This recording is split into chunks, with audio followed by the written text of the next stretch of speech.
మా సిరిసిల్ల జిల్లా, మా రాజన్న సిరిసిల్ల జిల్లా ఎక్కడైతే మిడ్ మానేరు కాళేశ్వరంలో భాగంగా వాటర్ జంక్షన్గా మారిందో, మా రాజన్న సిరిసిల్ల జిల్లాలో 6 మీటర్లు గ్రౌండ్ వాటర్ టేబుల్ పైకి వచ్చింది. ఇది నేను చెప్పడం కాదు. లాల్ బహదూర్ శాస్త్రి నేషనల్ అకాడమీ ఎక్కడైతే యువ ఐఏఎస్ అధికారులకు పాఠాలు చెప్తారో, వాటర్ కాన్జర్వేషన్ మీద ఇవాళ కాళేశ్వరం ప్రాజెక్ట్ అనేది ఒక క్లాసిక్ ఎగ్జాంపుల్ అని చెప్పి యువ ఐఏఎస్ అధికారులకు కూడా పాఠాలు చెప్పే స్థాయికి తెలంగాణలోని వాటర్ కాన్జర్వేషన్ కాళేశ్వరం ద్వారా సాధించిన విజయం రిజిస్టర్ అయిన విషయాన్ని కూడా నేను గుర్తు చేస్తా ఉన్నా. బోర్లల్లో, బావులల్లో నీళ్ళ కొరత లేకుండా పోయింది. పాతాల గంగ పైకి వచ్చింది కాళేశ్వరం వల్ల.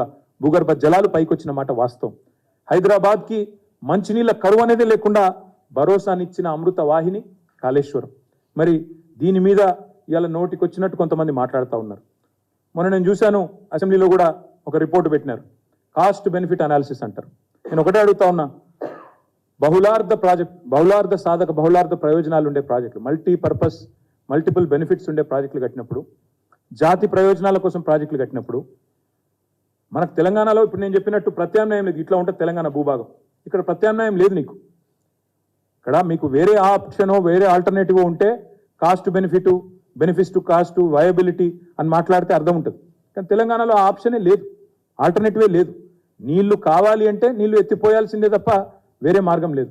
అయినా పబ్లిక్ యూటిలిటీ, ముఖ్యంగా లక్షల కోట్ల మంది ప్రజలకు సంబంధించిన వాళ్ళ జీవితాలతో ముడిపడి ఉన్న ప్రాజెక్టులకు ఇవాళ కొంతమంది మాట్లాడే మాటలు వయబిలిటీ ఉందా లేదా, ఇక్కడ పాయింట్ అల్లా ఏంటంటే కాలడ్డం పెడితే నీళ్ళు వచ్చే పరిస్థితి తెలంగాణలో లేదు. మనం ప్రాజెక్టులు కట్టుకొని నీళ్ళు ఎత్తిపోసుకుంటే తప్ప తెలంగాణలో మన బీళ్ళకు నీళ్లు రావు. ఇది వాస్తవం. ఎందుకంటే మన పరిస్థితి, భౌగోళిక పరిస్థితి అట్లా ఉంది. అందుకే ఎంత ఖర్చైనా సరే ఎత్తిపోతలే శరణ్యం తప్ప వేరే మార్గమే లేదు. తెలంగాణకు ప్రత్యామ్నాయమే లేదు. ఉదాహరణకి గల్ఫ్ దేశాలు తీసుకుంటే, ఇప్పుడు గల్ఫ్ దేశాలు ఉన్నాయి, సౌదీ అరేబియా కానీ, ఇరాన్ కానీ, ఇరాక్ కానీ, యునైటెడ్ అరబ్ ఎమిరేట్స్ కానీ, వెస్ట్ ఏషియా ఏదైతే ఉందో అక్కడ నీళ్లు లేవు, తాగునీరు లేదు. మరి తాగునీరు లేదు అని చెప్పి ఊరుకోం కదా. సముద్ర నీళ్లు ఉన్నాయి పక్కన.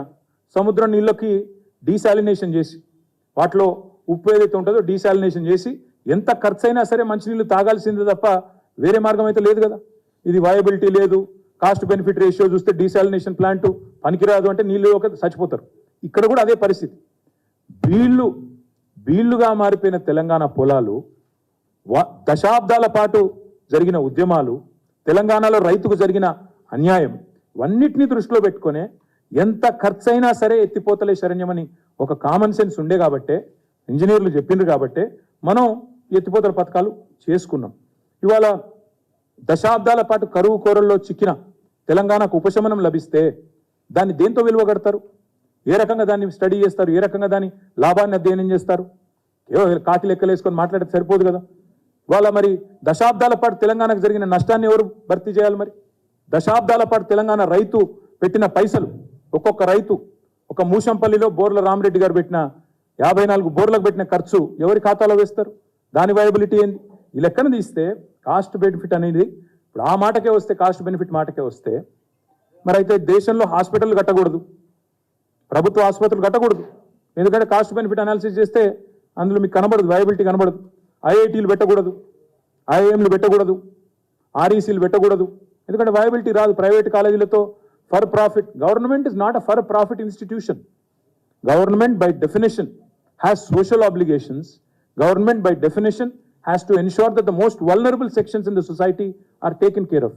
అత్యంత పేదరికంలో ఉన్న రైతాంగానికి సంబంధించిన ప్రాజెక్టులను ఇవాళ కాస్ట్ బెనిఫిట్ అనే కొలమానంతో చూడడం అనేది కరెక్ట్ కాదు.